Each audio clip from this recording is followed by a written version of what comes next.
Of course, he's with the coolest hat ever. See, Rose, man, I'll tell you what. I'm really, really happy to see you. I am. I am too. I'm happy to be here. I'm happy to be home, which is nice. You are home, and I just saw, as I signed on here, 24 years married to that beautiful bride. I know. You're the luckiest guy I know. Believe me, I say it every morning. 24 years ago today, she said, I do. And then she said, I what? That's what happened. So, yeah. Yeah. Well, cool. You know what, dude? As much as I love Michelle, great woman. You're a good dude, all right? She's lucky, too. That's very sweet of you. Very sweet. Do you have a teleprompter in front of you? Was that on the teleprompter today? No, I think I really did just miss you. We had Jimmy, we had Jake on the show. Just wasn't the same, man. This is me and you, baby. I know. I hear you. And I just want to let everybody know that today's Baseball Today is presented to you by the 2021 Topps MLB Inception NFT collection, which we will get to momentarily. Everybody will want to have their ears out for that one. So it's good stuff. All right, so the biggest series in baseball just wrapped last night on Sunday Night Baseball. Giants end up taking 2 out of 3 from the Dodgers, lead the National League West by 1 game with just a few weeks to go. Ended up taking the season series 10 games to 9. What was your biggest takeaway from this weekend? I think there's just some magic in San Francisco. I don't know what other way to put it. You know, whether it be the bunts by, was it Crawford and Yaz, the comebacks, the extra inning wins, just seeing Gabe and his coaches there. They're just such a unit. I don't know, man. There's just something going on there that's beautiful. The Dodgers come into town. No big deal. We're not going to panic, not do anything like that. They get the job done on all facets of the ball, too, which I think is really cool. And they just remind me of a great baseball team, like a well-constructed baseball team. And I don't know, man, the Dodgers put together a really good effort, too. It wasn't like the Dodgers played bad baseball. Like, if the Dodgers played bad baseball up there and the Giants won a series, maybe it would look different. I thought the games were good. And the Giants came out on top. I mean, this is not a team that's just going to roll over or anything like that. They've been the best team in baseball for a reason. But then you get that little bit of magic going, too. It was really special to watch. I thought it was great. It made me clamor for a divisional round meeting between these two. Whoever ends up the non-winner of the division and ends up being the 1 seed in the wild card game, they have to win it. Like, I think the Reds have been a great story this year. The Padres have obviously been super exciting. Having Tatis go on a long playoff run would be really good for baseball, all that sort of stuff. There's a bunch of other teams that are in this, the Braves, the Phillies, the Mets. They could all snag that second wild card. For the first time ever, I want to see Giants-Dodgers in the playoffs. I do. We've seen some great races, but it's just never happened in October. And so I want to see that. The other thing I want to see is I don't want to see Tony Randazzo behind home plate. Last night that was horrible. Pretty bad. So just league office, just maybe put a little check mark by that one. He can umpire a base. He cannot have home plate at any point in the series. Last thing is, I don't know what's happened to Cody Bellinger. He was 2 for 48 this year against the Giants. 2 for 48 with 1 extra base hit. I think it's probably the greatest mystery in all of sports, particularly at least in baseball. I don't know what's happened to the guy. I don't want to pound on him. I just sit there and I wonder, because now with Pollock out at least 2 to 3 weeks with a hamstring injury, they don't have the luxury of just kind of bringing him in as a defensive replacement or maybe having him face a tough right-handed hit. They got to go with him now. I kind of like that. Maybe that'll get him going. I do want to say shout out to Jeff and Jagger and Zuma and Fox, who are all watching. They're my buddies, so I want to say hi to them. Hey, what's up? What's up? But here's another thing, too. One takeaway I had. The NL baseball gets a little weird to me. Like Will Smith there at the end of the game at first base, Trey Turner. You know why that happened? That happened because they went with a bullpen game. And when you have a bullpen game and you've got to use your position players, even with an extended bench here in September, it's not as extended as it used to be. But, the guy had never played an inning of first base at any level. Ever. And that's tough for me because Turner, not a great throw, kind of slaying it over there a little too hard. Right. But for him, he's also playing out of position. He's on a second baseman. So two guys out of position, that's what happens. You lose a ball game because of that. Yep. You're right. It's a great point. It's a great point. Once again, we got some breaking news here. Topps recently announced the upcoming release of the 2021 Topps MLB Inception NFT collection. So it's inspired by the popular Topps Inception baseball physical product. These things are going to be available live this Thursday, September 9th at 1 o'clock Eastern, exclusively, and I want you to write this down if you have to, ToppsNFTs.com. So it celebrates baseball's promising stars from breakout rookies to veteran mainstays and also introduces the New Beginnings, which is a set that celebrates both new and familiar faces in new places. So when it goes live this Thursday, you'll have the ability to purchase a 5-card standard pack or 25-card premium packs via credit card with NFT card rarities ranging from common to legendary. And it also includes iconic Topps card designs, motion animations, facsimile signatures, digital relic content, and more. That is the 2021 Topps MLB Inception NFT collection, available this Thursday, September 9th at 1 Eastern, only on ToppsNFTs.com. Go get you some. Go get you some. All right, back to the business. How about those hard-charging New York Mets led by Javi Baez? A 4-hit day yesterday. This weekend in Washington, 7 for 14, 2 bombs, 6 runs scored. They're now within 3.5 of the Braves there in the NL East. And afterward, their owner, Steve Cohen, took to Twitter, and he said, "Where's the Twitter experts complaining about Baez now? They must be away for the weekend."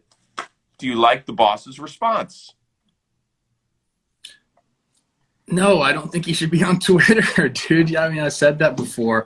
Here's the problem I have with Steve saying that. You know, where are the Twitter experts complaining about Baez now? He was the Twitter expert complaining about the Mets offense. That was him. He's talking to himself, I think. His tweet from August 18th, "It's hard to understand how professional hitters can be this unproductive. The best teams have a more disciplined approach to slugging, and OPS numbers don't lie." That was pretty much directed at their team and maybe Javi Baez. So, like, what's this guy doing? Like, I don't understand it. You have so much money. You own a baseball team. Get off Twitter. You don't need this. You're making a fool of yourself, to be honest with you. Well, see, but for years, I want an owner who's not in a stuffy suit and who hides up in a box. I like that personality. I told you that. I thought that the league screwed up when they didn't let Mark Cuban buy the Chicago Cubs 2 decades ago. I thought that could have changed the trajectory of the sport, in my opinion, in the way that it's covered, the way that it's marketed. He's such a genius. Now there's a guy in here he doesn't have the same bravado and dynamic that Mark Cuban does, but he is trying something different. You don't like it. I don't like the vibe. Maybe if I met Stevie Cohen and we talked, maybe I'd get a different point of view, but all I have is his Twitter and I don't really like it that much. And then his past and stuff like that. So he's not giving me a lot to really like, to be honest with you. See, I just think that we complain constantly as fans when our owners sit in the box and we don't know who they are, and we complain when they show their personality and who they are. So what do you want out of your owner? Do you want somebody who's always silent and just being a good money person and just letting people do their job? Or do you want somebody who's going to be opinionated, kind of like a fan? I've never cared for owners to be vocal. I think, you hire people, and like those people should be vocal. I want more front office interviews. I want to hear what they're thinking and their opinions and why they made these moves. Most of the times the owners aren't involved in day-to-day decisions. So, like, I don't care about really hearing from the owners, to be honest with you. Like, unless they have something nice to say, like, I like that. But coming out and, like, berating your own team on Twitter and then berating your fans after Sandy Alderson just came and said the players can't say that to the fans. The owner comes and he does it. It's Metsy. It is weird. It is weird because you're right. You point out a tremendous number of inconsistencies. All I could say is you didn't really truly live through the George Steinbrenner era. You just didn't. Yeah, I was too young. Yeah, you're too young. It was insane. And I can't tell you how many times when I see Steve Cohen tweet or when I see Mark Cuban put something out, I sit there and I say, if social media had been around in the 70s and 80s when Steinbrenner was going ape shit, it would have been legendary. It just would have been amazing. And we would. Is that what he's trying to be? No, I don't know. No. Because I don't think he's got that. Like Steinbrenner was so caustic and it felt mean-spirited and so angry constantly, you know? And I'll never, my dad flew next to George Steinbrenner when he was thinking of buying the Yankees in the early 70s. They were, because, you know, George Steinbrenner was a Clevelander. And my dad flew on him next to a flight. And he's going over the spreadsheet with my dad about how he's planning on buying the Yankees and what he planned. And that's why my dad was always a huge Steinbrenner fan. Yeah, it was a really interesting story. That is a really interesting story. Yeah, fascinating. And then the best part is they got to the gate and the front door wouldn't open.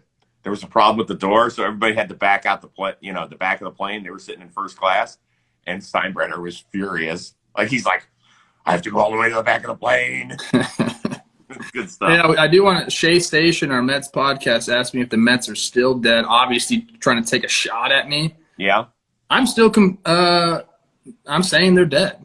Oh, God. I'm not going to backtrack. Really?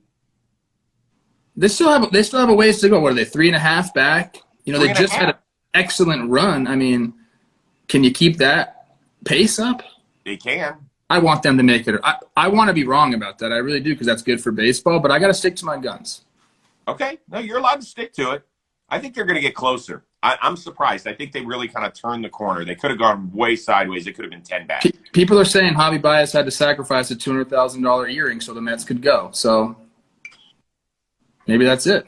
Yeah.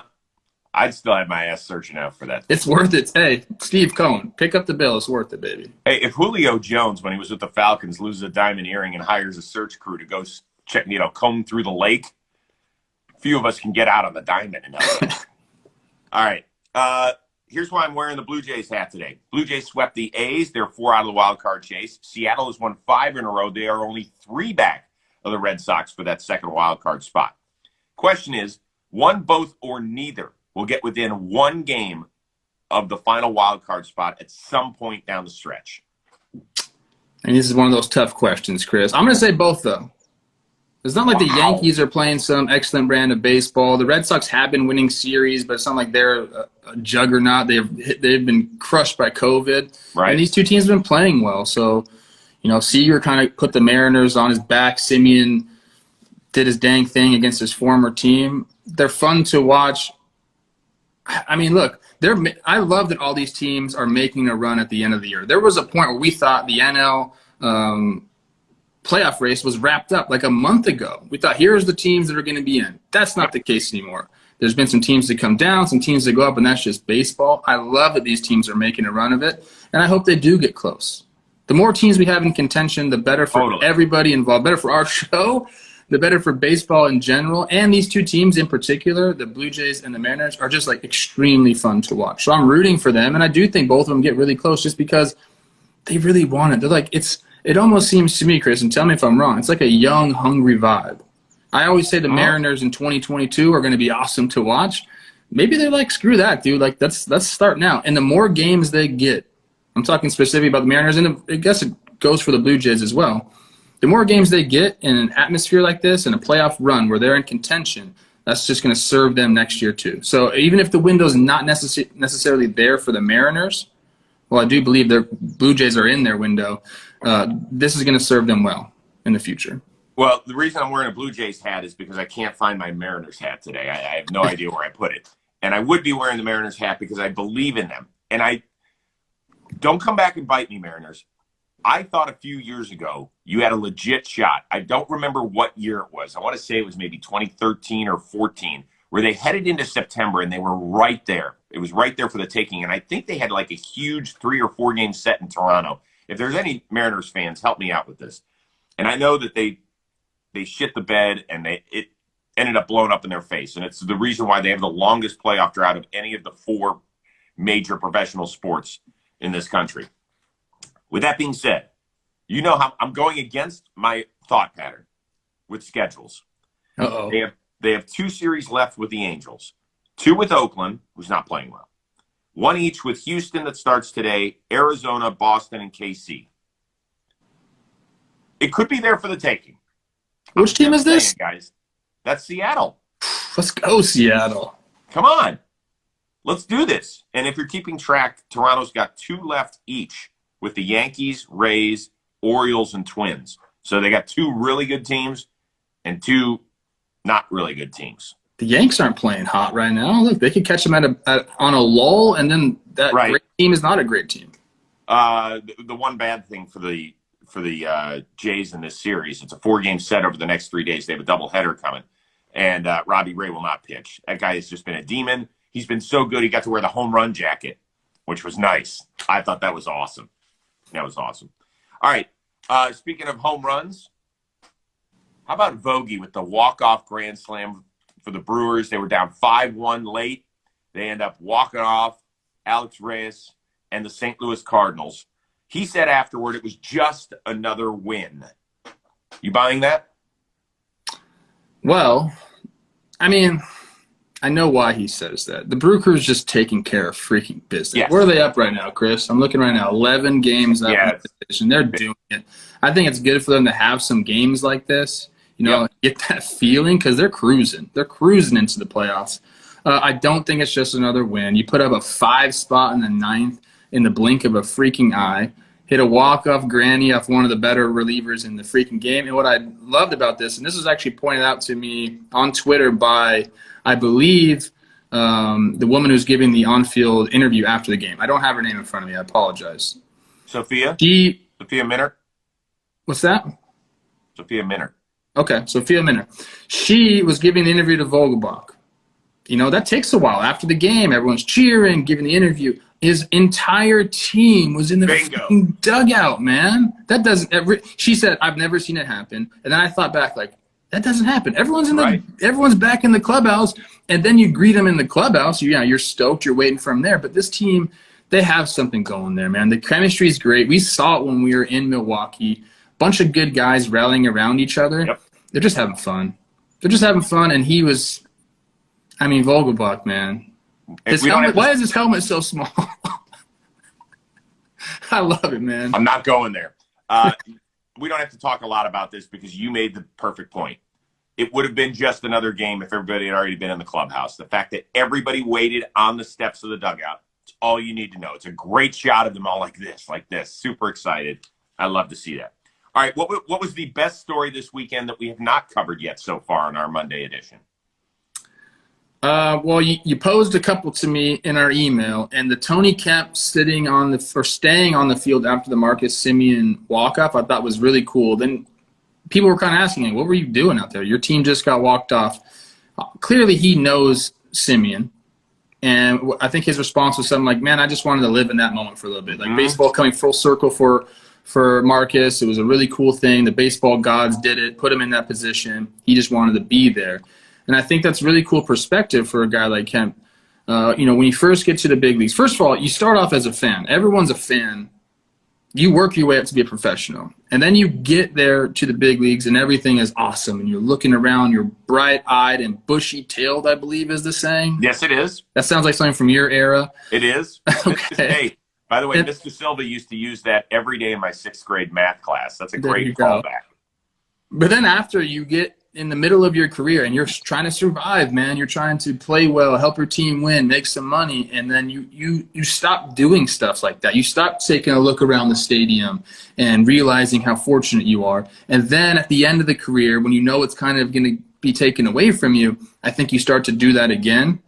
And Kemp having the wherewithal to kind of like just be in that moment, I think is really cool. And anyone that thinks that's like weird or like he shouldn't do that because his team lost, I think doesn't understand, what that would feel like. And even, I want to say one more point, and I'll let you go. Sorry, it's long. No, you're good. We were out in Milwaukee, and we had a bunch of the dudes who work with JOMBOY behind the scenes on the field. And we were playing, just kind of like messing around. And I said, you know what, guys, like, go on the field and, like, go look around. Like, how many times are you going to be on a big league field where you can do basically whatever you want? I said, go do it. Act like you're running out onto the field and people are cheering. Like, that's really cool. And they did it, and they're like, dude, like, thank you. Like, what a cool perspective. And so for Tony Kemp to do it in that moment, smart.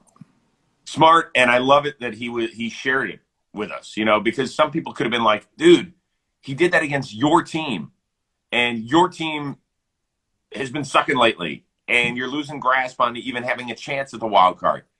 for him to have a bigger perspective on it, I think it's so important, particularly what we have been through as a country and as a world over the last year and a half. Like, yeah, let's appreciate some of the moments. There wasn't a damn thing he could do. What was he going to go into the crowd, take the ball back, throw it on the field, and say that home run didn't count? The home run happened. And the interesting part of this story that I don't think a lot of people knew about, Marcus Semien, of course, was a teammate of Tony Kemp and a lot of those guys in Oakland. He took them all out to dinner Thursday night. He took them out to dinner. He said, yo, guys, you're always family. Whether we're competing this weekend or not, we've all been through a lot of battles together. So to me, that's the coolest thing about sports. And it sucks that it happened against Tony Kemp's team. But I love it that he could sit there and appreciate it. I thought it was cool. It also shows how loved Marcus Semien is. And, you know, I've been a teammate of his. I understand the kind of guy he is. He's special, man. Like, people like him because he's a good person and he works hard and he's really good at baseball. Like, he's kind of got it all. So guess what? Blue Jays, I think they're already trying to keep him there. Like, do it. Like, and any other team, if the Blue Jays don't do it, go get a guy like Marcus Semien because there's just more. He's worth more. He's one of those guys. Shame on us, and I know he hasn't played shortstop this year because of Bichette, but shame on us when we talk about the big four that's available, right? With Seager, Baez, Story, and Correa. Shame on us for not talking about Marcus Semien in the same breath. Well, to be fair, they have maybe a longer track record of success where Marcus has a few really good years and a few. So I get why people would do that. But he could be the one that's figured something out and can play longer and I don't know. more. I'd look at his last 3 years and compare. His high is high. But if you're just basing it on the last 3 years, it's pretty damn good. For me, by the way, and we'll finish it up with this. Henry Ramos, congratulations. 11 years in the minors, promoted to the big leagues by the Arizona Diamondbacks and gets his first major league hit. Had over 3,600 minor league appearances. He got drafted at age 18, made his show debut at age 29. And what else is he famous for, Trevor Plouffe? 2 days before he got promoted, he was the guy circling the bases for the Reno Aces that threw the punch and his helmet at Tacoma. Oh, they got him up so he'd avoid suspension. He does. He certainly does. And he ended up getting his first major league hit. And, I mean, by the way, he had the best average of anybody in the minors. He was hitting like 371 when he got called up, and he's been just doing a ton of damage. So I'm happy for him, and I'm even happier that he gets to avoid a minor league suspension. Oh, my gosh, dude. Hey, minor leaguers, stop fighting. What are you doing? Oh, you know that happens down there. Trust me, I've been in brawls. I couldn't think. If I got hurt in a freaking minor league brawl and it affected my chance to be in the big leagues, my goodness, dude. Yeah, but you don't think that way when you're young and stupid. I did. There's a lot of people who aren't as cerebral or, you know. Excuse me. A lot. All right, so what do you have coming up on JOMBOY? I'm going right to talking baseball, man. We're working on a Labor Day. Yeah, those guys are at the Jersey Shore, aren't they? Dude, yeah. You know what? The more and more I find out about Jimmy's background, wow, beach house. Like, just got a beach house? My parents didn't have a beach house. I don't know about yours. No, well, we had a second house in Florida, but yeah, we were kind of stuck up too. Oh my God. Whatever. You know, kudos to you and Jimmy for developing a great work ethic, even though you had a silver spoon. Yeah. Let's see here. Latest episode of the Rose Rotation is out with Miguel Rojas. It is a unbelievable hour-long discussion and so entertaining. He's a great guy. We already put the clip out about him wanting to become a professional poker player when his playing days are done. Yeah, it's really good. But he talks about everything. He talked about, you know, he was there when the whole Mets shenanigans went down with this and this. We had a lengthy discussion. And he was like, no, listen, dude, I didn't either. He's close with Baez and Lindor. He said, I didn't bother those guys, but he has definite opinions about it. So it was really good. And I'm looking forward to taping tomorrow's episode with Lucas Giolito. Been a while since we caught up. So that'll be nice. Yeah, Miggy seems cool. I love the Votto clip that you guys put out about JOMBOY. Oh, he's hilarious, man. He's so funny. And for people that aren't following along, of course he's trolling. He's just having fun. The first time I thought I heard John Boy, but I kind of let it go because sometimes there's a bad connection on Zoom or whatever. And then he goes, yeah, well, how is John? I was like, John? He's like, yeah, John Boy. I was like, you are a funny motherfucker. People don't know he's actually a closet Coach Trev fan. Who is? Joey Votto. I should have asked him that. Why didn't you tell me that? Well, it's unconfirmed, but I have suspicions. Well, I would have asked him point blank. I mean, there was nothing. Don't do that. I don't want my heart to be broken. Well, stop. I don't want him to be like, who? Oh, he had so many of those moments. So many of those moments. Don't forget about the MLB Inception NFT collections presented by Topps. It's coming your way live Thursday, September 9th, 1 p.m. Eastern. ToppsNFTs.com. We are back at it again tomorrow on Baseball Today. I know that sounds weird, but we are. So it'll be Tuesday, Baseball Today, 11:30 Eastern, 8:30 a.m. Pacific. Can't wait to see you then, Plouffe. Have a great Labor Day. You too, buddy. Love you. Peace. Same.